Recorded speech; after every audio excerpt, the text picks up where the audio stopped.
भारत जैसे विविधता से भरे लोकतंत्र में प्रधानमंत्री बनने के लिए केवल राजनीति में होना ही काफी नहीं है। जरूरत है स्पष्ट दृष्टिकोण, जनता से जुड़ाव और नेतृत्व की वह शक्ति जो देश को एक नई दिशा दे सके। राहुल गांधी एक ऐसा नाम है जो नेहरू गांधी परिवार की विरासत को आगे बढ़ा रहा है। लेकिन क्या कारण है कि आज भी इतने सालों बाद भी वह भारत के प्रधानमंत्री नहीं बन पाए? क्या उनकी महत्वाकांक्षा में ही कोई उलझन है या देश की राजनीति की बदलती तस्वीर का असर है?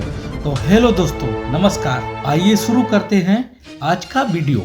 राहुल गांधी का जन्म एक ऐसे घराने में हुआ जहां राजनीति उनकी सांसों में बसी हुई थी। उनके परनाना जवाहरलाल नेहरू देश के पहले प्रधानमंत्री थे और दादी इंदिरा गांधी और उनके पिता राजीव गांधी ने उस टाइम देश को लीड किया। इस विरासत के कारण उनके कंधों पर उम्मीदों का के लिए आई भावना बदलने का प्रयास किया। अब सवाल यह है, क्या यह प्रयास पर्याप्त है या राहुल गांधी को और निरंतर प्रयास करना चाहिए जिससे जनता का झुकाव उनकी तरफ आकर्षित हो? भारत जोड़ो यात्रा के दौरान राहुल गांधी की एक नई छवि जनता को देखने को मिली, जिसमें राहुल गांधी के अंदर गंभीरता, संवेदनशीलता और एक सुलझा हुआ नेता के रूप में जनता को देखने को मिला। लेकिन उस समय जनता भी राहुल गांधी से निरंतरता और स्पष्टता को बरकरार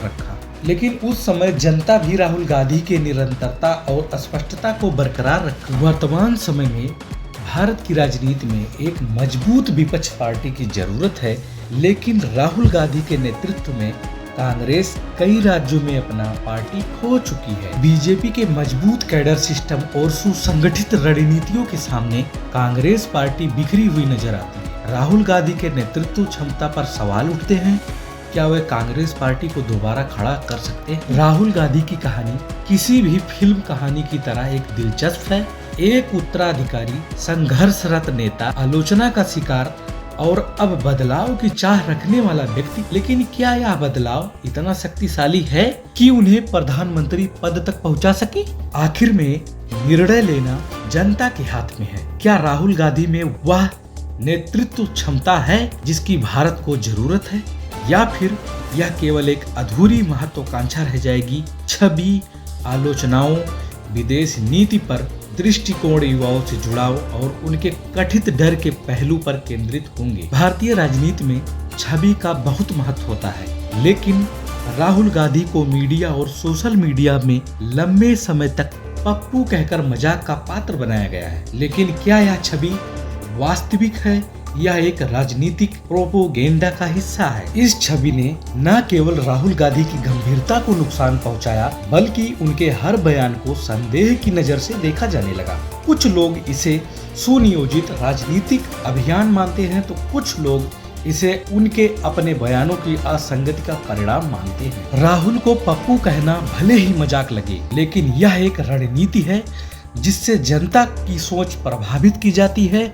नेता की छवि का महत्व चुनाव जीतने में बेहद निर्णायक होता है। राहुल गांधी ने कई बार विदेशों में भारत की स्थिति और सरकार की नीतियों की आलोचना की है, चाहे वो कैम्ब्रिज यूनिवर्सिटी हो या अमेरिका के मंच हो। इन बयानों पर विपक्षी पार्टियां उन्हें भारत विरोधी कहकर हमला करती हैं, जबकि उनके समर्थक इसे वैश्विक संवाद का हिस्सा मानते हैं। लेकिन सवाल यह उठता है, क्या देश की छवि को नुकसान पहुंचाकर कोई नेता जनता का भरोसा जीत सकता है? प्रधानमंत्री बनने के लिए घरेलू नीति जितनी जरूरी है, विदेशी नीति पर पकड़ उतनी ही जरूरी है। राहुल गांधी की अंतर्राष्ट्रीय बयानबाजी उन्हें एक गंभीर नेता के बजाय विवादों के केंद्रों में ले जाती है। आज भारत की सबसे बड़ी आबादी युवाओं की है। राहुल गांधी खुद भी अपेक्षाकृत युवा हैं, लेकिन क्या वह युवा भारत से सही मायनों में जुड़ पाए हैं? चुनावी नारे और भाषणों में युवाओं की बात करने के बावजूद युवा वर्ग में उनके प्रति जोश और विश्वास की कमी दिखाई देती है। बीजेपी का डिजिटल इकोसिस्टम युवाओं को ज्यादा प्रभावित करता है, जबकि कांग्रेस इस होड़ में पीछे रह गई। 2024 के चुनाव से पहले किए गए कई युवा सर्वे बताते हैं कि राहुल गांधी युवा मतदाताओं के बीच प्रेरक नेता के रूप में स्वीकार नहीं हो पाए। कई राजनीतिक विश्लेषक मानते हैं कि राहुल गांधी में निर्णय लेने की हिचकिचाहट है, जिसे जनता डर के रूप में देखती है। प्रधानमंत्री पद का दावेदार बनने के लिए निर्णय शक्ति सबसे बड़ा गुण है। जब पूरा विपक्ष 2024 में एक चेहरा तलाश रहा था, तब भी राहुल का नाम स्पष्ट रूप से आगे नहीं आता है। क्या यह रणनीतिक संयम है या नेतृत्व की कमी? एक नेता जब बार बार मैं ही क्यों, अब उन्हें ही करना चाहिए। क्या राहुल गांधी वाकई में पीएम बनने के इच्छुक हैं या उनका दृष्टिकोण ही उन्हें उस मंजिल तक जाने नहीं देता है? आपका विचार इस बहस को नया रूप देंगे। कमेंट में जरूर बताइएगा। अगर यह वीडियो आपको अच्छा लगा हो तो वीडियो को लाइक, शेयर और चैनल को सब्सक्राइब जरूर करें। मिलते हैं नेक्स्ट वीडियो में, तब तक के लिए धन्यवाद।